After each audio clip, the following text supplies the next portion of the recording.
Hello, this is Chef John from foodwishes.com with fresh spinach pasta. That's right, while it's true making your own pasta at home is pretty simple and easy, it's also true that buying it at the store is like 100 times easier. Which is why when I do decide to make homemade pasta, I'm generally doing it for some kind of specially flavored or colored pasta, like this amazing fresh spinach version you're going to see today.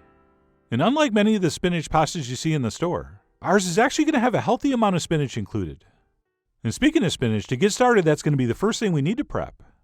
And by prep, I mean wilt. So we're going to take a lot of spinach, as in a half a pound of it. And I'm going to go ahead and add it to this pan that's been lightly brushed with olive oil. And once that's been transferred in, we'll turn our heat to medium. And by the way, the little bit of olive oil I just mentioned is not for flavor. Right, we just rub a few drops in so the spinach leaves don't stick to the dry pan. And what we'll do is cook this over medium heat, stirring it pretty much constantly with our tongs, just until it wilts and turns dark green, which is all going to happen pretty quickly. And then what we'll do as soon as it does wilt, and it looks a little something like this, is quickly take that off the heat and transfer that into a strainer, where we're going to let that cool down before squeezing out the water. I mean, you don't have to let it cool down, but it is much less painful to squeeze if you do. So we will go ahead and let that sit till it cools down a little, at which point we'll transfer that onto a clean dry towel. And then we'll gather that up and squeeze out as much liquid as we can, because we do want this fairly dry when we blend it with our eggs, which is the next step. And then once that's been accomplished, we can transfer our spinach into a blender, where we're going to puree that with 2 large eggs. And because I'm doing such small amounts here, this is not super easy. Okay, if we were making a 4-egg batch, this would blend a lot easier. But that's okay if you keep pulsing it on and off, and scrape down the sides a few times. Eventually it will puree enough, or at least this much, which is fine, because the next step is we're going to pass this through a strainer into a bowl, which, by the way, is technically optional. You can make pasta with this mixture as is, but all I'm really interested in is the eggs and the spinach juice. And by passing it through like this, that's what I'm going to end up with. And all the most fibrous parts from the stems and such are going to be left in this strainer. So whether you do this is going to be up to you. I mean, you are, after all, the William Devane of whether to strain. And by the way, you start making your own homemade pasta, you are going to have a lot more to invest in gold. And that's it. Once our spinach and egg mixture is done, we can go ahead and mix up some pasta. And for that, today we're going to be using a very old Italian method that's called the we no measure the flour method. And what that entails is putting way more flour than you need on your work surface, and then making a big well in the middle, into which we're going to add some salt and olive oil. And normally we would put our egg mixture in first, but I did want you to see how much I was using, and I thought it'd be easier this way. And then after our salt and oil, what we'll do is go ahead and pour in our spinach mixture into the center, being very, very careful to make sure we have high enough sides so that doesn't run out. Because if not, it's going to overflow and run off the table onto the floor, and then no one's going to be happy. So make sure your well's big enough.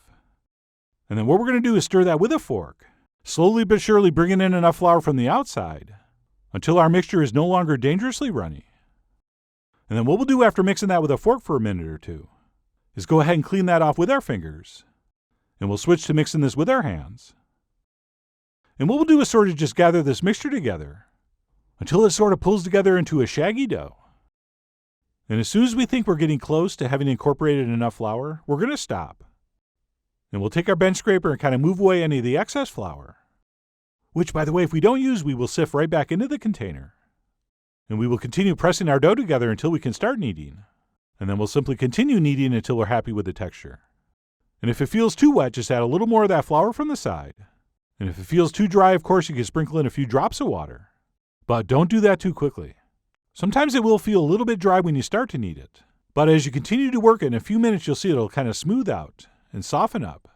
And if it doesn't, then you can add a little bit. But anyway, I went ahead and kept kneading mine, until eventually I ended up with something that looked like this. Alright, a fairly stiff, but still relatively supple and moldable dough. And one little tip here, if you're pressing this into a disc like I'm doing here, and the edges are cracking, that means it's probably a little too dry. And on the other hand, if it's kind of sticking to your fingers, it's probably a little too wet. So we're shooting for something in between, which this was. And then what we'll do once our pasta dough is done, and this is very crucial, is wrap it up and pop it in the fridge for at least an hour to rest. Alright, longer is fine. Overnight's no problem. But we want to let that rest for at least an hour, which will give me time to show you the second flour we're going to use here. And that's going to be some semolina. Alright, so we made our pasta with regular flour, but for shaping and rolling and cutting, This much more coarsely ground semolina flour is going to make things go a little easier. Okay, as you can hopefully see here, it's a lot grittier. And it actually reminds me of that sand they put on shuffleboards, in case that helps. But anyway, this is what we're going to use when we roll and cut our pasta, which, by the way, is the next step. So let's go ahead and pull our well-rested dough out of the fridge. And I'm going to go ahead and divide it into 4 pieces. And by the way, as we work on this, we're going to want to keep those pieces we're not using wrapped in plastic so they don't dry out, which probably wouldn't happen unless you're really slow. But still, it's good technique. And then what we're going to want to do is take each one of these pieces and kind of roll it out into a tube. And then we'll press that down with our hand to make sort of a rectangle shape.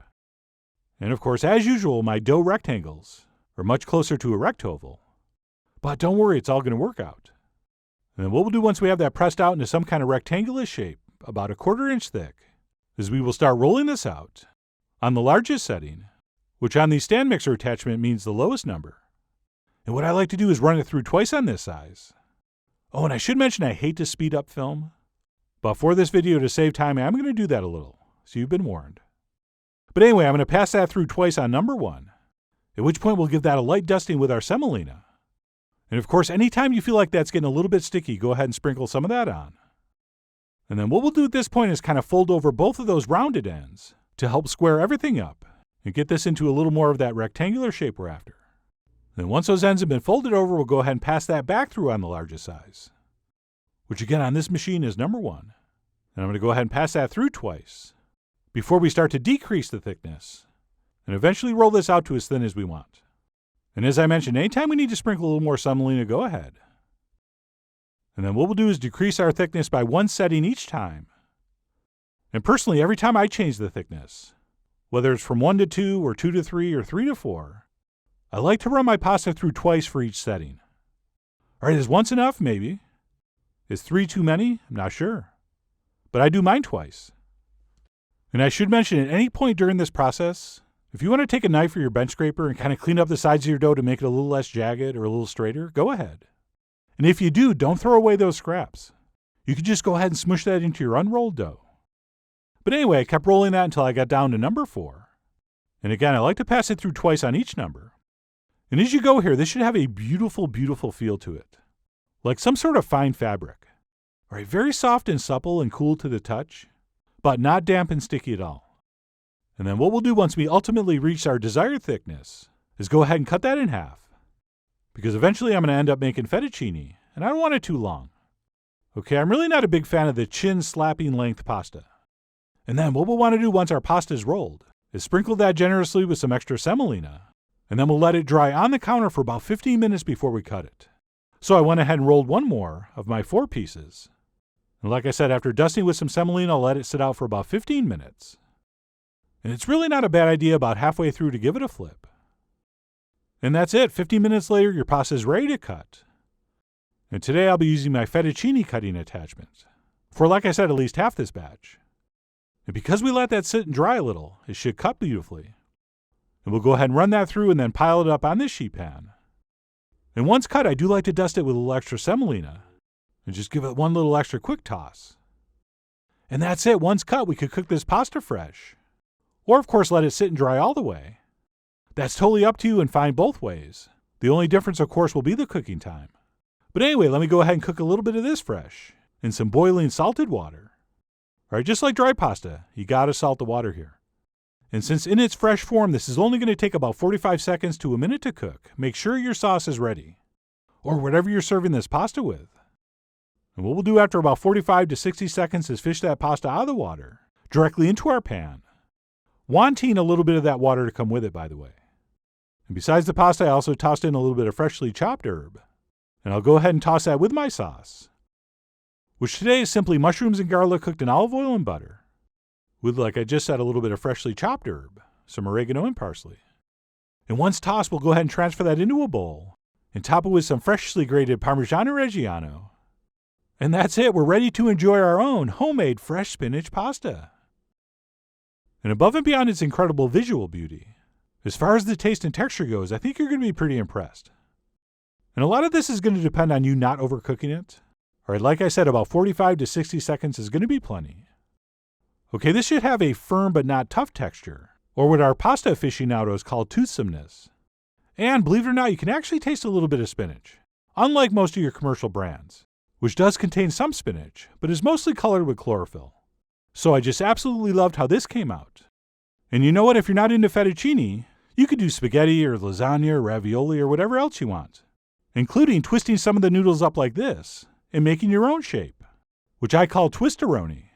And what's cool about making your own fresh pasta is that any shape you give it while it's fresh and soft, once it dries like that, that will be the shape it holds when it cooks.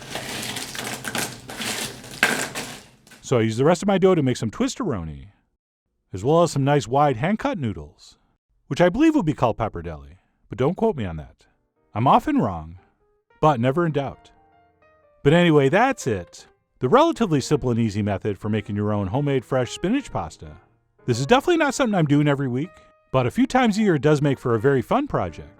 And as the old cliche goes, this stuff's going to be way better than anything you're going to find at the store, which is just one of the reasons I really do hope you give this a try soon. So head over to foodwishes.com for all the ingredient amounts and more info as usual. And as always, enjoy.